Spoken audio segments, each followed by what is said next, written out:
Le Kilimandjaro, vu d'en haut ou d'en bas, impressionne. Un volcan au sommet enneigé qui s'élève à 5895 mètres d'altitude, unique en son genre. C'est le point culminant du continent africain.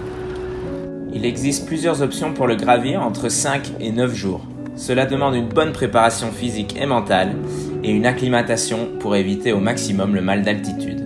J'ai personnellement choisi une option courte et intense, la route Marangu en 5 jours, où l'on dort en refuge, pas en tente, pour un minimum de confort durant cette folie éprouvante. Merci à Tanzanie Authentique d'avoir tout organisé pour cette expérience hors du commun.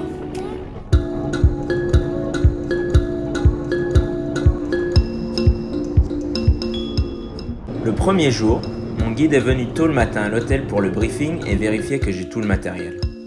On part en camionnette vers le point de départ avec toute l'équipe de 6 personnes. Le guide, Amini, l'assistant guide, Kennedy, le cuisinier et 3 porteurs, dont un, Bob, qui fera aussi le service au repas. On s'enregistre au parc et paye les frais d'entrée et c'est parti pour 4-5 heures de montée en forêt tropicale où l'on peut voir des singes bleus, dus à des reflets, ils sont faits de gris, des singes colobus blancs et noirs, à longue queue, ainsi que des damans des arbres.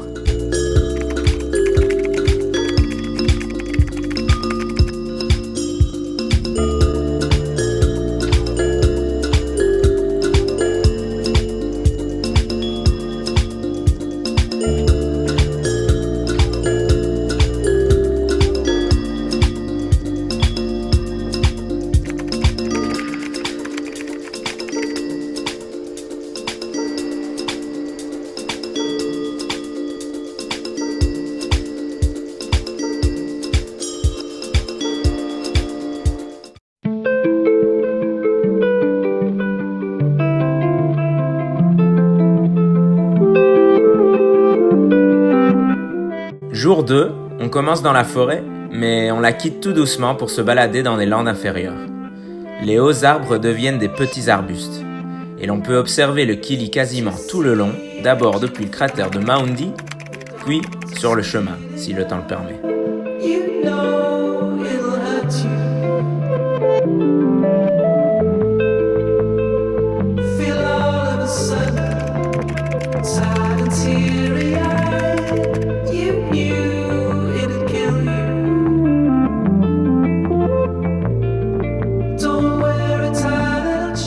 C'est aux alentours de 3500 mètres que l'on peut voir la Dendrosenecio kilimanjari, une plante qui ne pousse nulle part ailleurs.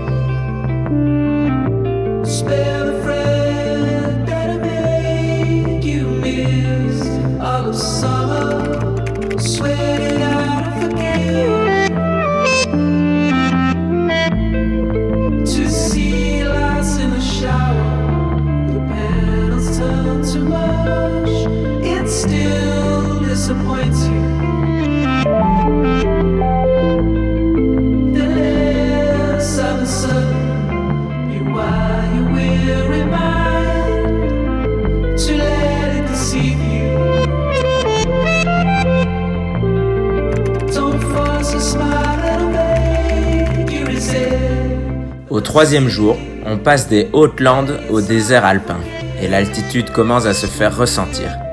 Le mal de tête s'installe, des nausées et le manque d'appétit.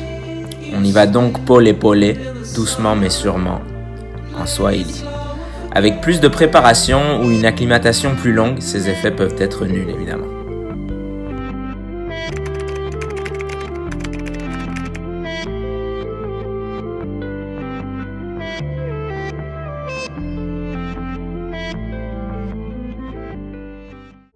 Jour 4, c'est le moment tant attendu.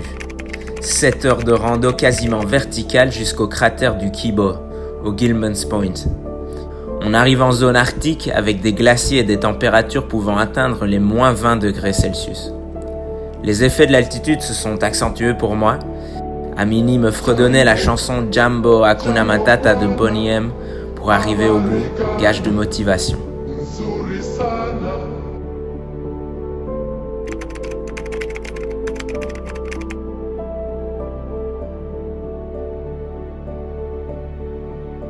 Il reste entre 2 et 3 heures pour arriver au point le plus haut du cratère, à 5895 mètres, le pic Uhuru, qui signifie liberté en swahili.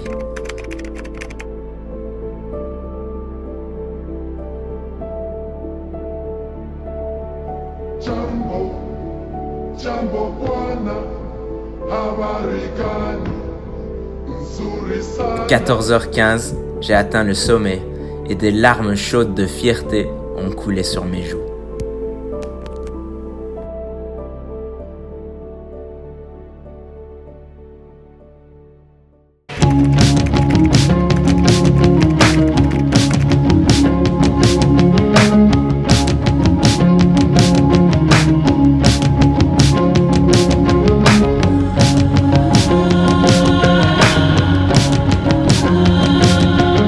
Le 5e jour est normalement différent car on est censé dormir un camp plus bas.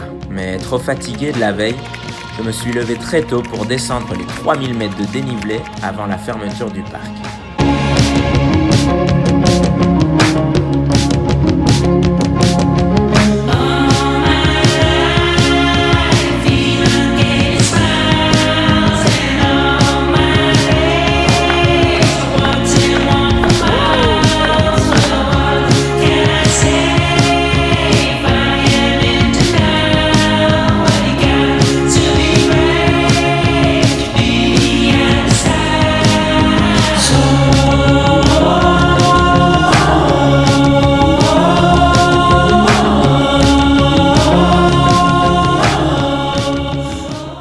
Arrivé à Marungu Gate, tu reçois ton certificat et ton équipe te chante une chanson pour célébrer ton exploit. Uhuru tulifika, hakuna matata. Sasa tuko geti, hakuna matata. Hey Amini, thanks for everything. I just have 2 questions. Why did you decide to become a guide? Because the guide helped me to pay my children's school fees and some responsibilities in my family. All right. How do you feel when you're on top of Kilimanjaro? When I was on top of Kilimanjaro, I feel happy because my client was there and that is my job. When I see my client was there, I'm happy. All right. Yes. Sounds good. Yes. Thank you. Tout le long du chemin, j'ai encouragé les porteurs et les guides en leur disant « Pole, bien » ou « Kazimzeri, bon boulot ». Et c'est eux réellement les héros du Kilimanjaro. Je vous dédie donc cette vidéo et vous dis asante sana, merci beaucoup de m'avoir porté jusqu'au bout de mon rêve.